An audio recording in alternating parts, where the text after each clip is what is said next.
Hey boys, what's up? So as promised, following on from the video that we did for the melee weapon tier list for the Zealot Preacher, today we are doing the ranged weapons. If you want to catch that last video, I'll leave a link for you up in the top right to check that out after this one. And like with every tier list video I do, I want to make this perfectly clear that all of these weapons are fireable.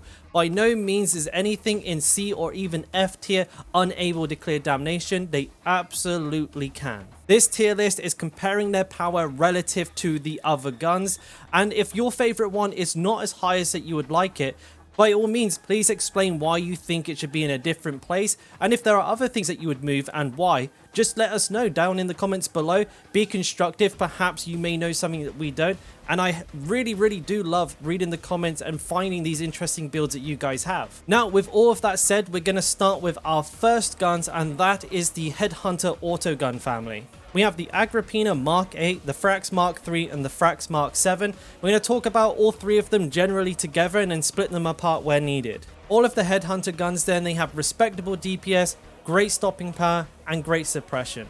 They're definitely some of the meatiest feeling to shoot, but they do have their drawbacks, starting with the iron sight. And I know most people in my last videos when I mentioned this are just like, I like it, it's not a problem. However, I just don't like the fact that it cuts off a huge portion of the vertical field of view, so you can't see underneath the gun or anything that's really close to you.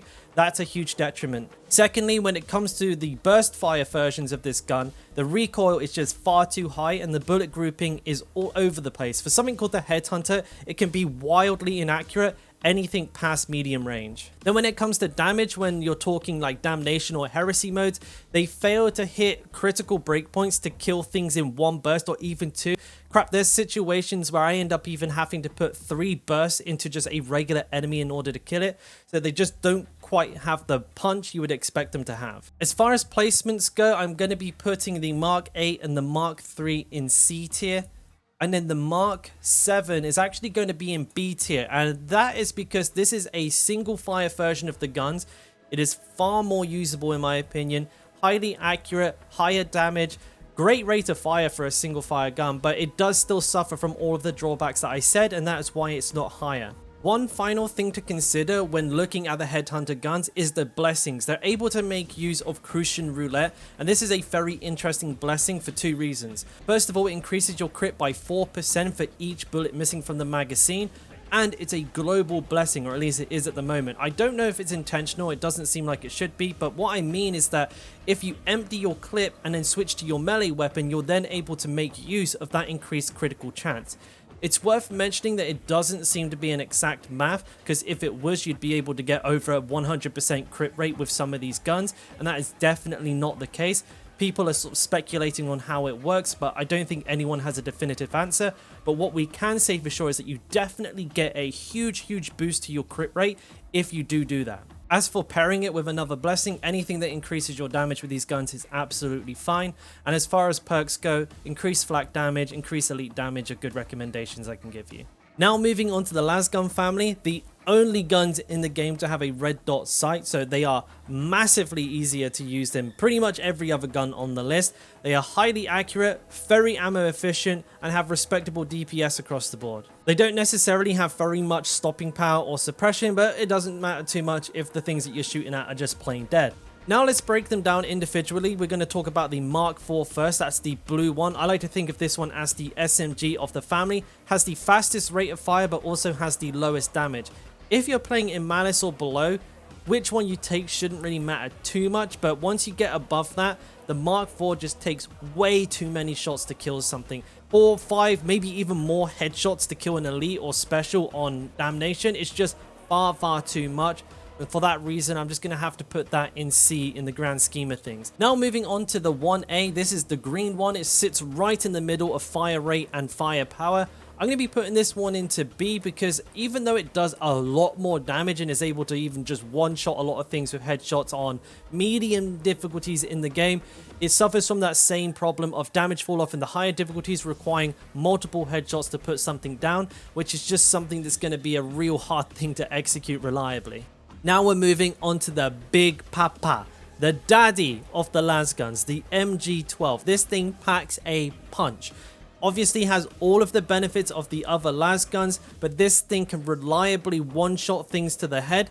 where the others cannot. It does have the slowest rate of fire, but this is by no means slow in the grand scheme of things, and it's just a wildly versatile and great weapon across all the classes. For that reason, I'm putting it in S tier. When it comes to being a Zealot, sometimes you have to fulfill different roles. You're not always going to be just flaming. If you are in a group where there's not much anti-gunner capabilities, taking something like this is a massive bonus to your team, and that's why it's in S tier. Love this gun. As for blessings, I highly recommend Between the Eyes. Not like the sharpshooter, you're not able to do this yourself, so having it on the weapon is great, because on the higher difficulties, the amount of times you'll just have a Reaper piling bullets into the wall next to you, suppressing the crap out of you, it's just mind-boggling. And then pair that with opening salvo for an extra bit of spice on the first shot of your salvo. Mwah, beautiful combination.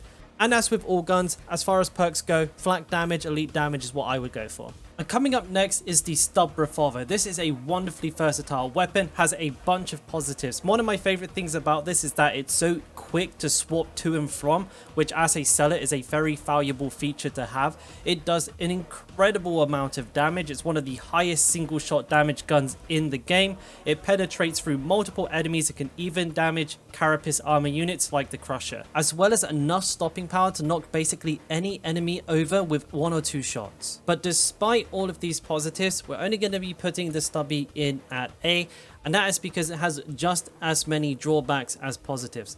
The first and the most obvious is the clip size. There's only 6 in the chamber, so you spend half a fight reloading if it goes on for too long. The stopping power that I just mentioned can also work against you. If you knock, say, an elite or a special down at the back of a horde, you will now no longer be able to see it, which kind of sucks. Now, it's not to say that's something that you can't build around, but the requirements to be able to one-shot most gunners and elites on Damnation are very high from this gun. If I remember correctly, you need around 72% damage, over 70% penetration, as well as hitting 25% unarmored and 25% flak armor damage on the perks, which is just way too much to ask of someone, because that is like a 1 in 1,000 revolver. But if you were able to hit that, it would easily be an S tier weapon.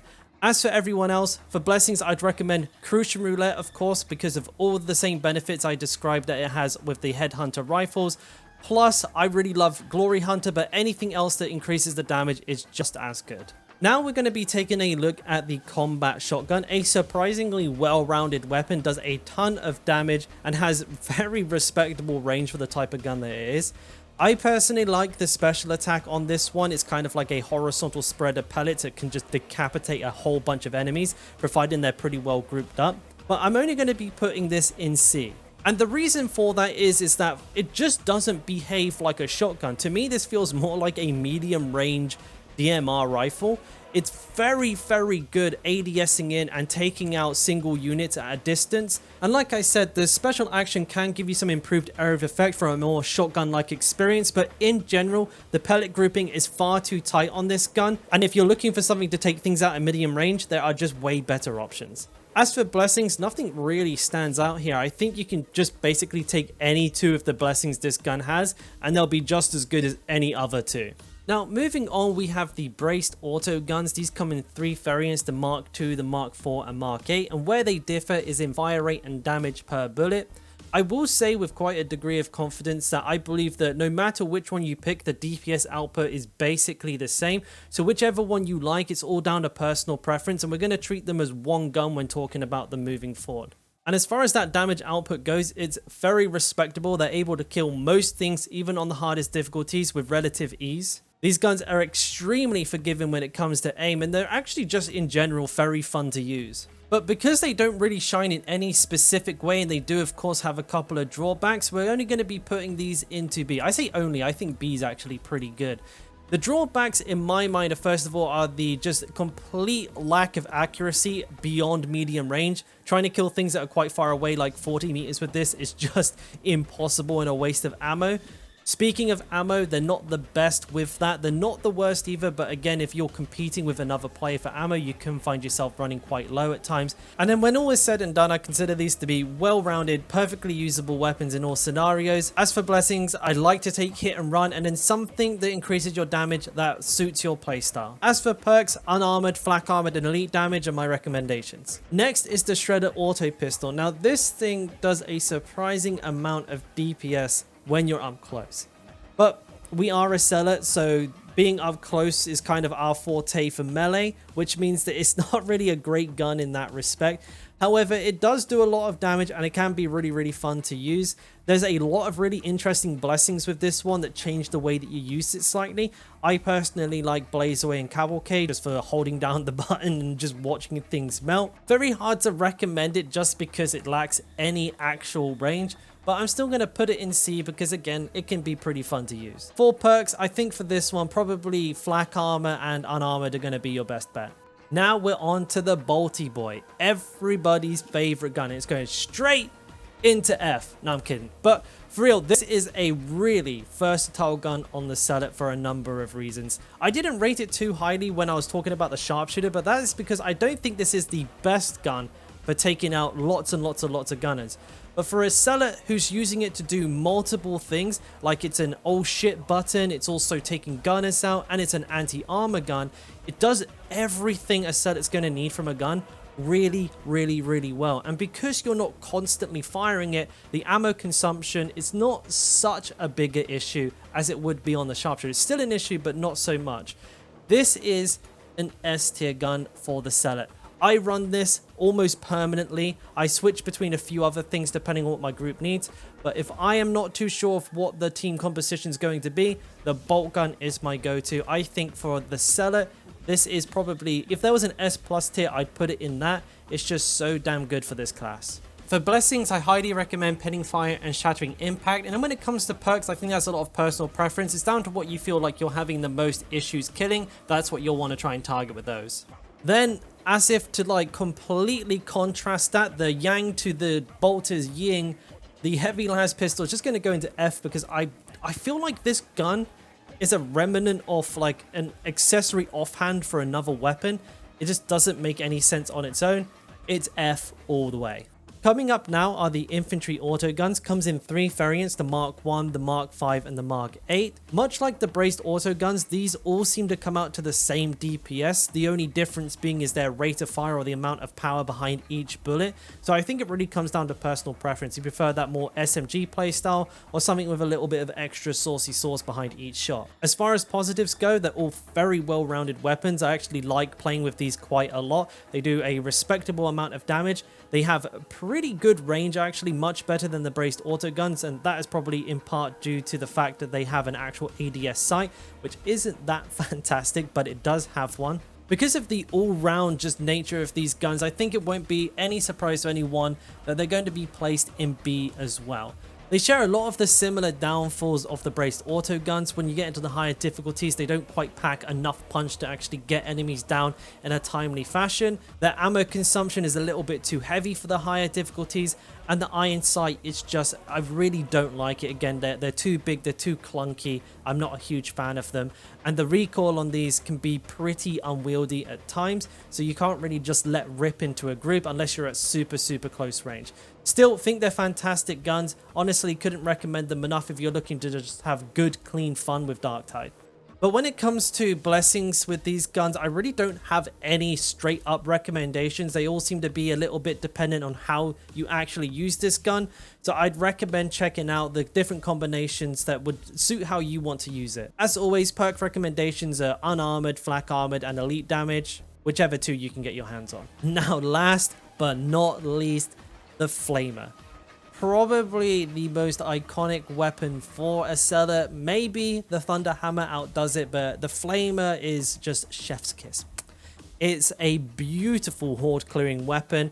It does a very respectable amount of damage. Sure, you might not be killing crushers, but pretty much everything else is going to have its face melted off. But if we're being perfectly honest, it is far from perfect. For starters, it's more of a melee weapon than it is a ranged weapon, meaning that you're going to be putting a lot of pressure on your teammates to be taking care of enemies at a distance, and ranged enemies specifically, because there'll be very little that you can do except just run across open ground and possibly take your entire health bar just to get over to them. Then, as anybody who uses this regularly will know, it can be very easily interrupted by just one or two goofy goobers that are either not spawning in the same direction as everything else, or if the AI director has just decided you're going to have a bad day and just spawns them behind you for no reason. That, in combination with how clunky it is, how long it takes to get it out and actually start firing, can make this weapon at times quite unreliable. However, I am still going to put this into S tier, because if you build a team around this, if you have something like an Ogre to stop things from hitting you, and a sharpshooter who's just absolutely cracked out their goddamn mind, you can do work with the Flammer. You can trivialize. You can trivialize. You can trivialize. You can trivialize. You can trivialize. Yeah. Oh, fuck. You can trivialize. Trivialize. You can trivialize. You can trivialize any horde situation, even on the highest difficulties with the most BS going on. As for perks, I'm a big fan of Blaze Away, and I actually really like Quick Flame because it does have a very slow reload time. However, you can mix and match most of these. They all are very, very good. As far as perks go, reload speed, and I like unarmored, but flak armored is also very good. Depends again on what you feel like you're having the most trouble with. But that's it, guys. That's the list. Like I said, if you have any comments on where things should be, if you think I'm wrong on any of these, by all means, do explain why. And it's very cool to like see what different thoughts people have. If there's any interesting builds for certain items, blast those down there as well. I always like to try new things out. If you enjoyed the video, please do consider giving it a like and subscribe to the channel. And yeah, I guess until next time, I'll make more videos. You'll play more Darktide or something, I guess. All right, bye.